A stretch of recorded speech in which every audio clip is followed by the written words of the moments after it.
Hello students, welcome to my channel. Today we are discussing class 8 geography chapter 1 resources, NCERT solutions and some extra questions. So let's start. Students, आपकी text book में NCERT exercise है जिसमें से first question है answer the following questions and the first question here is why are resources distributed over unequally over the earth. So इसमें 3 point से आपको answer लिखना है। स्टूडेंट्स आपको खास ध्यान रखना है while writing the answers for social science you are suppose to write the answers with point method. So here 3 points are there. The question stand for 3 marks. Why are resources distributed unequally over the earth? तो ये answer आपको 3 point में लिखना है। The first point is distribution of resources depends upon a number of physical factors like terrain, climate and altitude. So different type of terrain, हर जगह पे जो different type of terrain relief features रहते हैं जैसे कि mountains है, rivers, plains, plateaus, these are climate, altitude means height above the sea level. ये सारे फीचर्स जो है डिफरेंट वो फिजिकल फैक्टर्स पे जो है वो डिस्ट्रीब्यूशन ऑफ रिसोर्सेज पे डिपेंड करते हैं। Now second point is that all these factors are not same everywhere and vary from place to place on earth, hence the distribution of resources is unequal. तो ये question आपको exam pattern में 3 marks के लिए पूछा जा सकता है। Let's see the next. Second question है that is for objective 1 mark के लिए है। What is resource conservation? Resource conservation means using resources carefully and giving them time to get renewed. Third question is there, why are human resources important? Here also 2 points are there. So question stand for 3 marks again. Human resources के important क्या है? 2 point में answer लिखना है। First is people are human resources and human resources are important because they can make the best use of nature to create more resources. The second point, also the development of other resources solely depend upon human resources as they do so by applying knowledge, skill and technology. So ये 2 point से आपको एक perfect answer हो सकता है, that is for 3 marks again. Let's see further. Text book से आपका fourth question है, what is sustainable development? Students, this is very important question. Up to 10 standard आपको सस्टेनेबल डेवलपमेंट रिगार्डिंग कंटेंट आता है। So what is sustainable development? 2 point में answer है, again 3 marks के लिए ये क्वेश्चन है एग्जाम में। So first is balancing the need to use resources and also conserve them for the future is called sustainable development. Balancing the need to use resource को use करने में balance, उसकी limited use करना, जहाँ पे over use हो रहा है उसको कंट्रोल करना, एंड टू कंजर्व देम, उसको बचा के रखना फॉर फ्यूचर। तो ये है first definition. In other words, second point is that carefully utilizing resources so that beside meeting the present requirements, it also takes care of the need of the future generation is what is known as sustainable development. So this is the answer. Now let's see further. Second question आपका text book से है, that is for objective, जहाँ पे आपको MCQs दिए हैं। So 3 MCQs are given. So let's solve. First है आपका MCQ, which one of the following does not make sustains a resource? Sustains को रिसोर्स नहीं बनाता, ऐसी कौन सी क्वालिटी है, इसमें से कौन सा फीचर है? यूटिलिटी, वैल्यू और क्वांटिटी। तो answer is quantity. Utility and value से सब्सटेंस रिसोर्स बनता है, बट क्वांटिटी से नहीं बनता। चाहे जितना भी हो, ज़्यादा या कम, बट उसके यूटिलिटी, यूसेज और वैल्यू से वो बनता है resource. Second, which one of the following is a human made resource? इसमें से कौन सा ह्यूमन मेड रिसोर्स है? ABC ऑप्शंस आपको यहाँ पे दिए हैं। तो answer is medicine to treat cancer, that is human made resource. Other जो आपको दिए हैं, spring water, B and C में ट्रॉपिकल फॉरेस्ट, तेजान, जो दोनों हैं, तो ये नेचर है, नेचर मेड है, तो वो नेचुरल रिसोर्सेज में जाएंगे। Now third is complete the statement. The statement is biotic resources are. and 3 options are there. The correct answer is A1, derived from living things. Living things से जो derive होते हैं, living things से जो बनते हैं वो बायोटिक रिसोर्स है. Already we discuss in our explanation session that biotic resources के जो है वो लिविंग बींग से है, अबायोटिक नॉन लिविंग थिंग्स से है. नाउ आगे क्वेश्चन देखते हैं.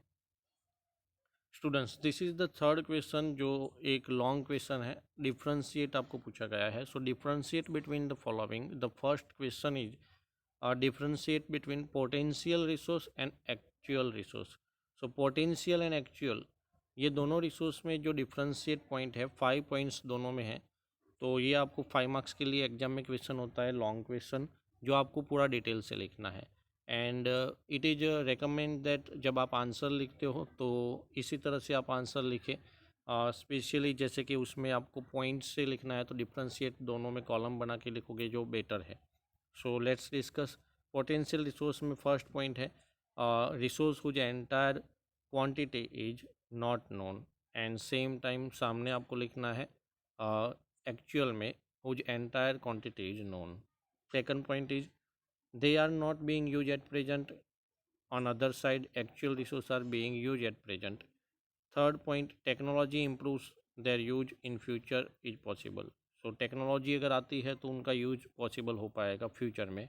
And on other hand, actual resource already available technology use to use this resources, तो वो यूज टेक्नोलॉजी की वजह से यूज कर सकते हैं. And the next is present level of technology is not advance enough to utilize it. अभी की टेक्नोलॉजी यूटिलाइज नहीं कर सकती, इतनी वहाँ पे एडवांस नहीं है. On other hand, technology is advance to utilize it. And the fifth example है. तो पहले 4 पॉइंट में अगर आप पॉइंट एक साइड लिखते हो पोटेंशियल, तो उसी का आपको अपोजिट है. तो सिंपल है यहाँ पे, पॉजिटिव नेगेटिव के हिसाब से ये है कि क्वांटिटी इज़ नॉन पोटेंशियल, तो सामने क्वांटिटी इज़ नोन.